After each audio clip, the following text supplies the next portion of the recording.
Hey, Reminiscible here. Trigger warning. I am going to talk about pedophilia.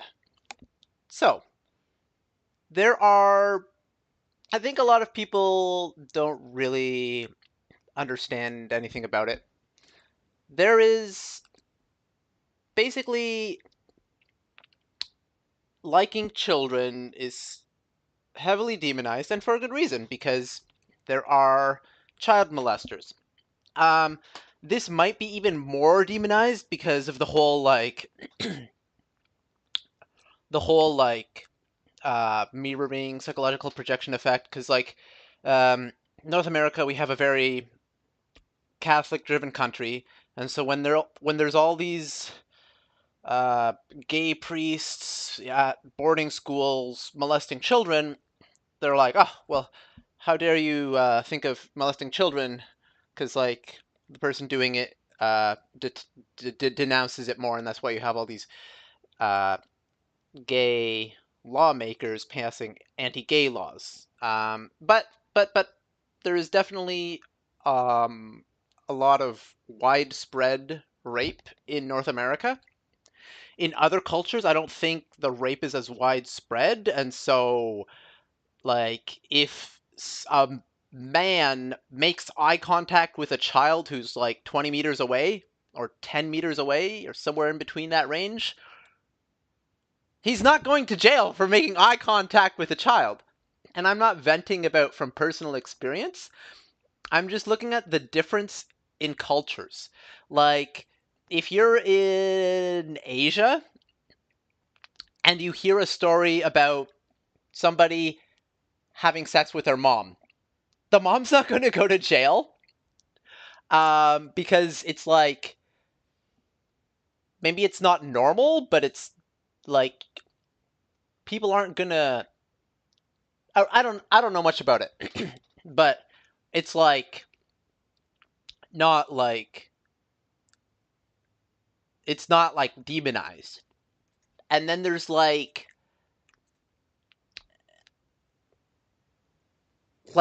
ah, when people have their first crush, it's usually on a young teenager because they're a teenager. That's when you go through puberty, is when you're a teenager, and all of your people you see and talk to are teenagers.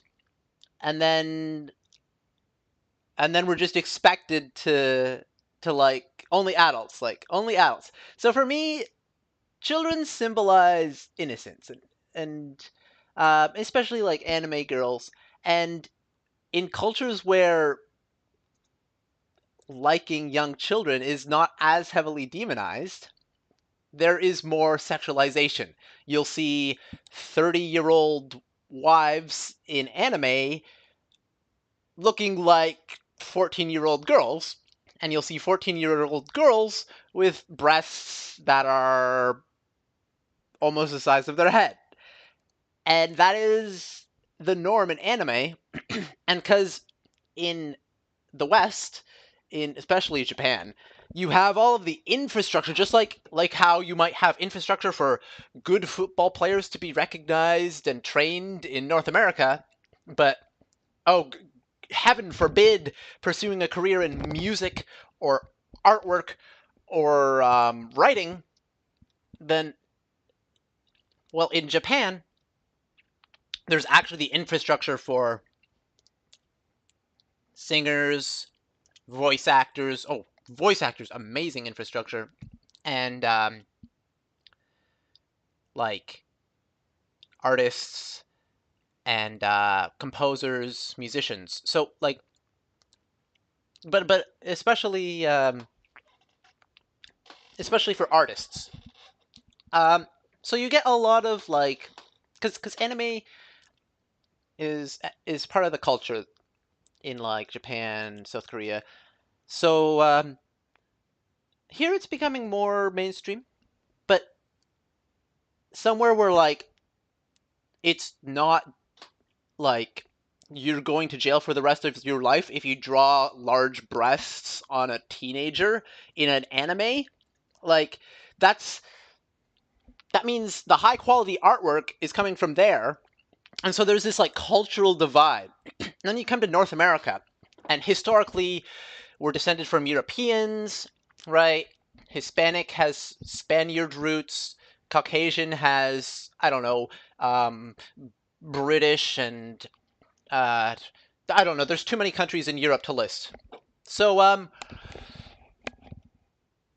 you have this history from Europe of nobles inbreeding and slaying a lot of peasants for pleasure. And then you have some of them going insane because of regressive genes that become a problem if you're inbreeding a lot. And now, but at the same time, like it's cool to do animal husbandry, which is inbreeding because there's traits that you do want. And then, in fact, it's actually cool in North America to rape animals all the time. Whenever you have milk, you're paying people to rape cows to start them lactating. Um, whenever so like all sorts of animals get raped in factory farming, and that's just the norm, and people pay for that because they want that milk, they want that meat, they want these millions of animals, dozens and dozens and dozens of millions of animals getting slaughtered every year for food, and that's just in North America. So, and that's not an exaggeration, but um, if it's like obviously rape is wrong because, well, first off, it's hypocritical if as a as a as anyone, if you don't want to be raped, then it's wrong to rape someone else. But it's like an infringement on rights. It's like the worst possible type of harassment because you're damaging someone's well-being permanently. It's like the word. It's basically compare it to like extreme pain or it's one of the worst kind of being raped is one of the worst kind of suffering. It's not like the unimaginable pain of like that goes on in factory farming, but like it's the next worst thing. And I think people are really confused about rape, and some people fetishize it, and some people say, well, there's supply and demand, and like I will write erotica, but I realize that if I were to write about rape, then there would be people who take it at face value and normalize it from reading rape in fiction. And so I have to avoid those topics and try to focus on like just for the sake of readers who are not rationally thinking and taking fiction at face value. I have to like imply that there's some sort of karma to doing bad things, that the evildoer will be punished if they're harassing or abusing people or molesting people, right? But there's a lot of I think I could do a much better job at that. Um, so like a lot of writers when they do pictures of young girls, like this for example, is an age regression. It's a guy because it's very popular in fiction for even for teenagers. Of girl goes through puberty, feels uncomfortable with her body. So in uh, in transgender fiction and especially erotica, you'll see adult male age regresses into the body of a young female teenager, and he is uncomfortable with his female teenage body, right? And then the hormones. Um, so there's going to be a demand for that, but where do you put the blame? Where do you put the blame for pedophilia, right? I think there's a psychological inappropriate element and there's a biological inappropriate element, right? So the biological element is being attracted to someone's body. Now, if you're a teenage guy and you've gone through puberty at a public school, then you've been attracted to underage females, right? As soon as you turn 18, that is now, or actually, what is it? Age difference? There's like some age difference. I don't know. As soon as you turn 18, that is now demonized. There's no like transition. So, or I don't know. Maybe I don't know the legal system at all, but there's always going to be, just like there are people who are attracted to male and there are people who are attracted to females. There's going to be people who are attracted to young people, and there's going to be people who are attracted to younger people. And that's biological. But it can end there, because you can have a 60-year-old wife, and you can fantasize her being in a young, cute girl's body, and that's not going to hurt anyone. The guy getting arrested for buying a sex doll where it's not as demonized and going to jail for buying a sex doll, he's not hurting anyone. And you're actually, first, by denying that, you're making him more likely to want to have sex with real people, and that's going to make him more likely to breed and pass on those genes. So this is the wrong, someone who's at home fantasizing on the road and not forcing their fantasies on anyone, that is not the person you blame. The person you blame is the writers and the photographers and the video makers who depict molesting, harassment, rape, basically anything where you're mind fucking someone and messing with their head in a sexual situation. Basically any form of like sexual abuse, okay? The people creating this media are the people to blame. And if you're against underage sex dolls, then you go after the underage sex doll makers, not the people buying them, because it's, well, I don't know. There's a supply and demand. I don't think I would go after any sort of sex doll maker, no matter what kind of sex doll it was, whether it was a little girl or an adult woman, or an animal, or a furry. Like, who cares what someone's fetishes are if they're at home fantasizing on their own? So I don't know. What's my point here? I'm basically just trying to cover this issue in a way that isn't extremely creepy and cringy, but I know it's like extremely creepy and cringy for almost everyone.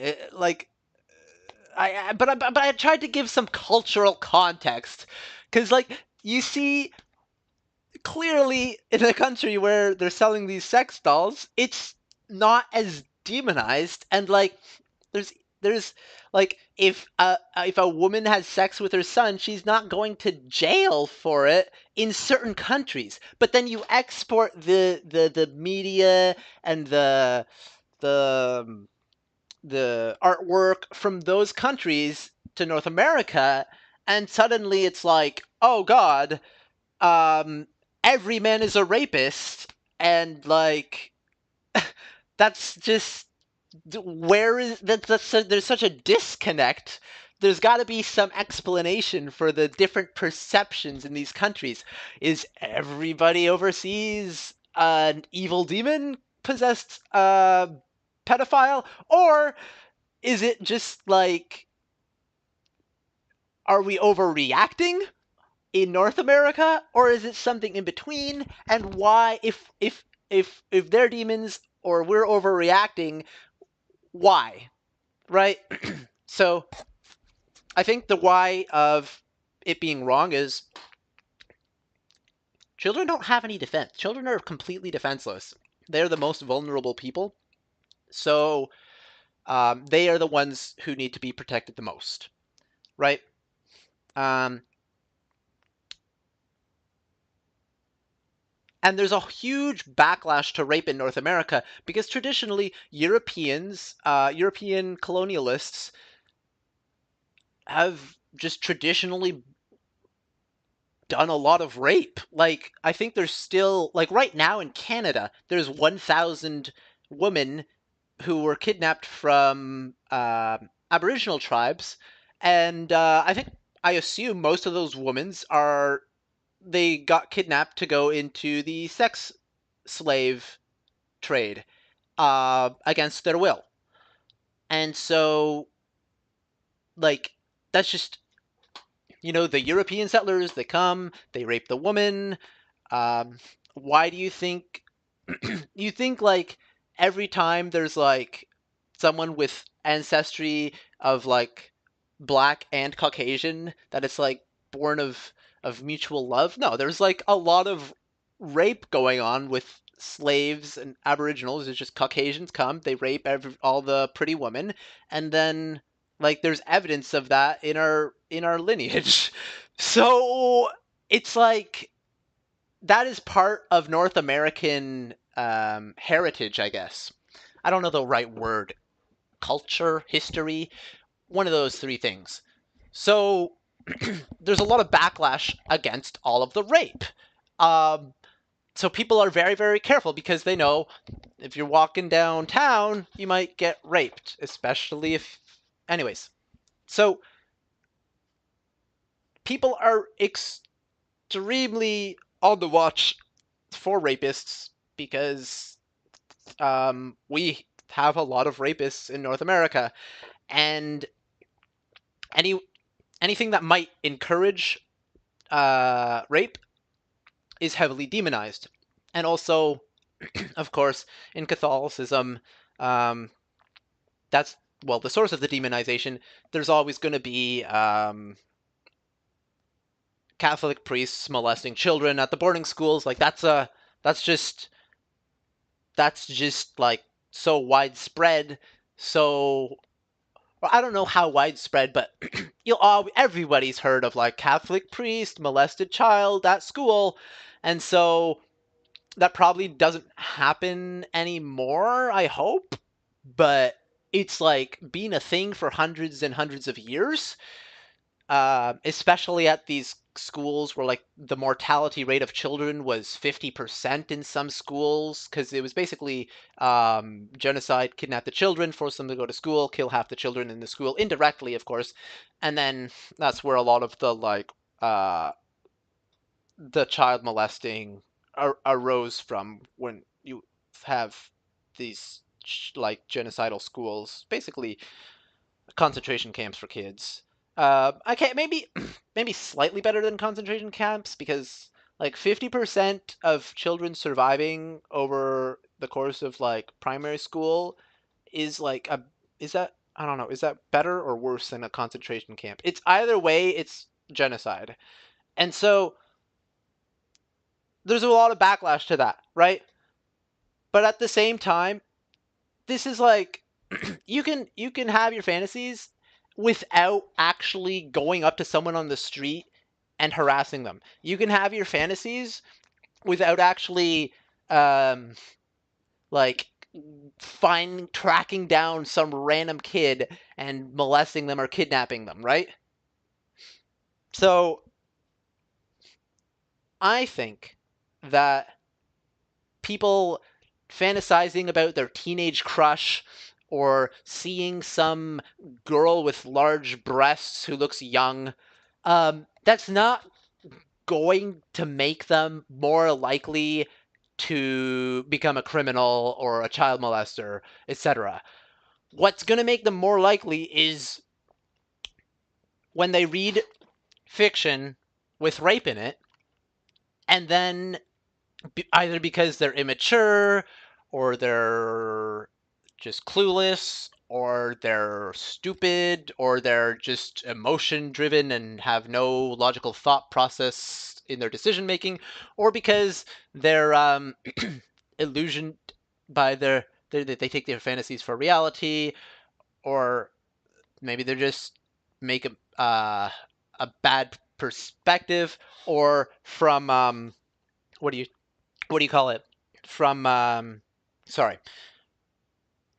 All of these are reasons why someone might take fiction at face value and think it's normal.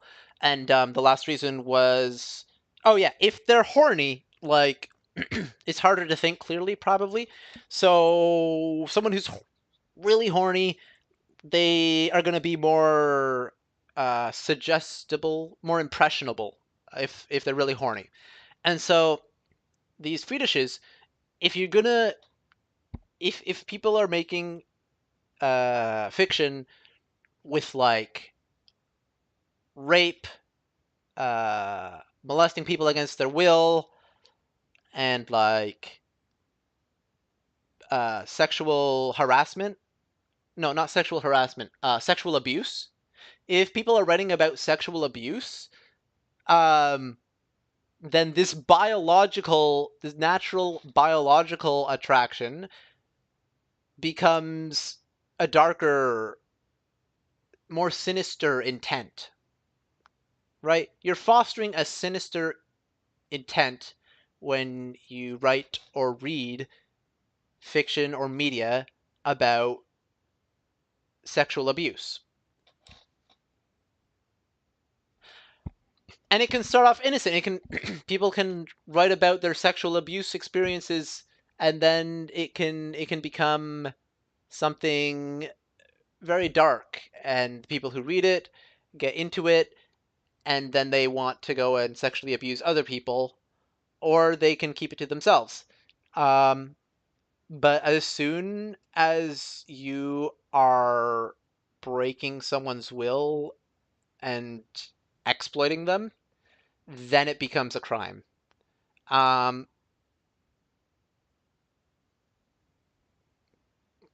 it just seems rather hypocritical and misdirected hatred or misdirected indignation for someone to like hate on people who are just reading material on their own, not producing anything controversial, just reading stuff, having an attraction, and fantasizing alone at home. Those are not the people you should be indignated at. The people you should be indignated at are the criminals who actually commit crimes. Those are the people who should be punished. And if you want to do preemptive stuff, uh, then I don't know. I I think it's on a per case basis, but yeah, the demonization in North America is way different from the demonization in Asia, because it's like, who cares what someone is attracted to if they're keeping it to themselves? Who the fuck cares?